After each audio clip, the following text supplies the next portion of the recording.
और हकीकी आज़ादी लॉन्ग मार्च में शिरकत के लिए कराची से रवाना होने वाला काफिला इस वक्त नवाबशाह पहुंच चुका है और सखर की जानिब रवां दवा है। ताज़ा तरीन सूरत हाल मालूम कर लेते हैं। काफिले के साथ मौजूद हैं बोल न्यूज़ के नुमाइंदे सलाहुद्दीन, जबकि सखर में इस वक्त क्या सूरत हाल है वो मालूम कर लेते हैं ब्यूरो हेड शाहिद अली से। शाहिद, सबसे पहले आपकी जानिब आते हैं, सखर में इस वक्त क्या सूरत हाल है, अपडेट कीजिएगा।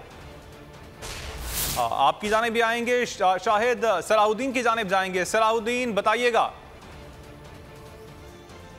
तहरीके इंसाफ का लॉन्ग मार्च है, उसका सिलसिला जारी है। इस सिलसिले में आज कराची से जो काफिला निकला था वो हैदराबाद पहले उसने पड़ाव किया, वहाँ पर ज़बरदस्त इस्तकबाल हुआ। रास्ते में अलीज़ादी की गाड़ी को एक हादसा भी पेश आया, लेकिन उसके बावजूद ये काफिला जो है वो अपनी मंजिल की जानिब सखर की जानिब रवां दवां है और फिर हाला पहुँचा। फिर जो है अब नवाबशाह पहुँचने के बाद अब सखर की जानिब ये काफिला रवां दवां है। पाकिस्तान तहरीक इंसाफ का हकीकी आज़ादी लॉन्ग मार्च शुरू हो चुका है।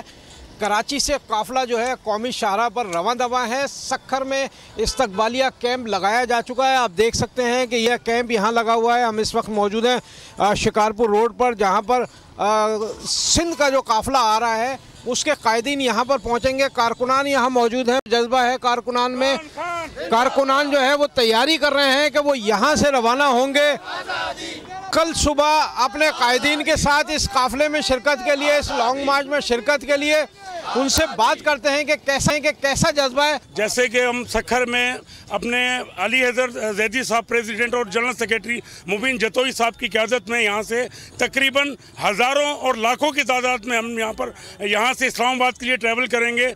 जब वो आवाम वहाँ पे पहुँचेगी तो इंशाअल्लाह ताला सब खुश होंगे और इंशाअल्लाह हमारी जीत होगी। इंशाअल्लाह ताला हमें वो इलेक्शन की डेट दे देंगे।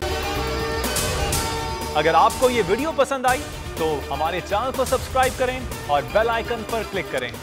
पीटीआई का हकीकी आज़ादी मार्च सिर्फ बोल दिखा रहा है। 24 घंटे हकीकी आज़ादी मार्च, सबसे ज्यादा रील्स और सबसे ज्यादा रेटिंग्स के साथ बोल रहा नंबर 1। सब्सक्राइब करें और बेल दबाएं ताकि कोई खबर रह न जाए।